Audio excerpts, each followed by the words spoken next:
Today, we're going to talk about the eutrophication study that I have conducted over the last 10 weeks in Dr. Mukherjee's class for Environmental Science 1301.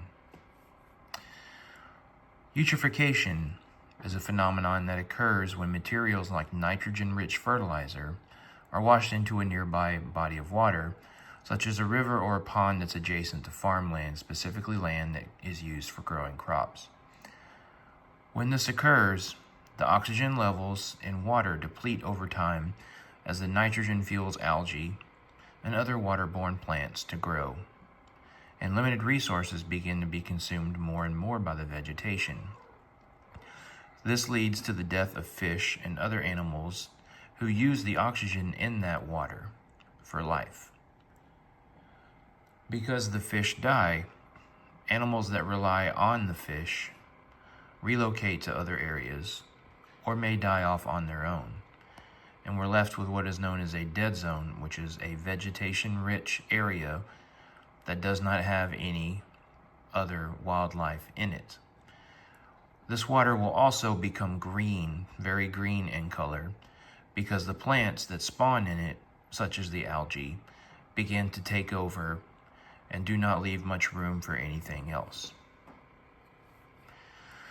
The hypothesis of the study is that by adding the nutrients that are located in fertilizer, such as much of the most popular fertilizers that are very nitrogen heavy, this fuels the algae to grow because this is an algae-friendly nutrient.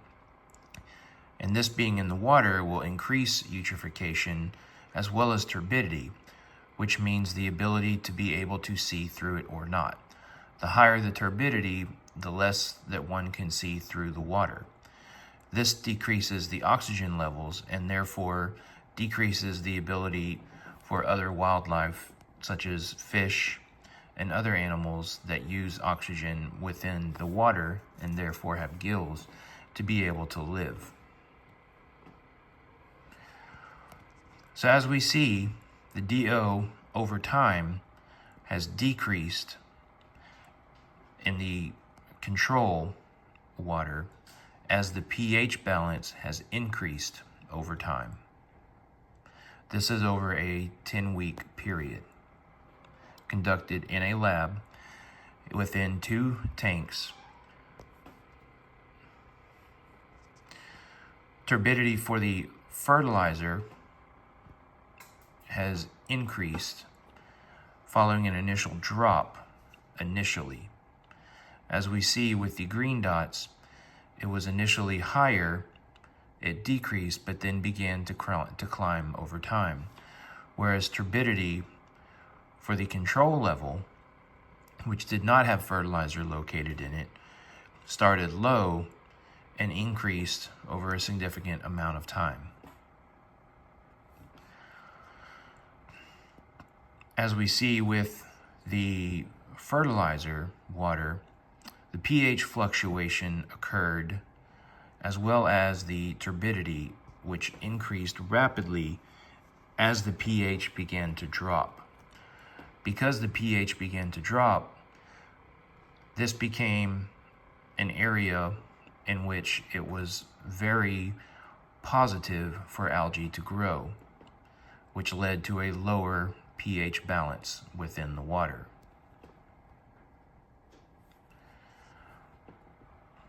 This is week 0. As you can see on the left, the control tank was very clear, and the fertilizer tank on the right was very, very slightly cloudy, but appeared clear. However, at week 8, the control tank on the right, though it had a significant degree of sediment, still had a very low turbidity reading because we were able to see through the tank very easily. However, the turbidity levels after week 8 in the fertilizer tank were very high as the eutrophication began to increase at a very significant level. This occurred because the eutrophication led to a significantly higher number of algae growth due to the fertilizer being located in the tank. And this interacted with the oxygen levels and began to consume the oxygen levels within the water, and the fertilizer began to grow.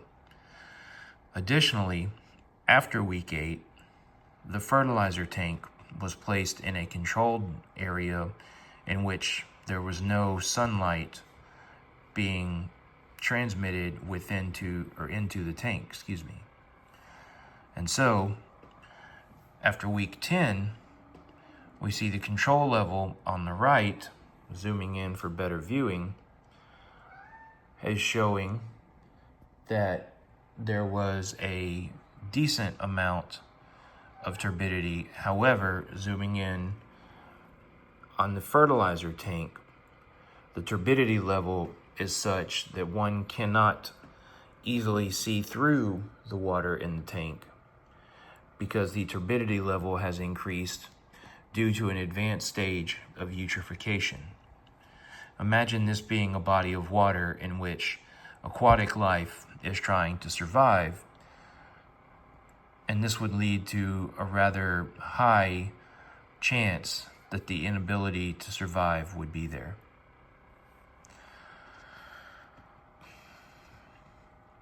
To conclude, this study, conducted over a period of 10 weeks, shows that eutrophication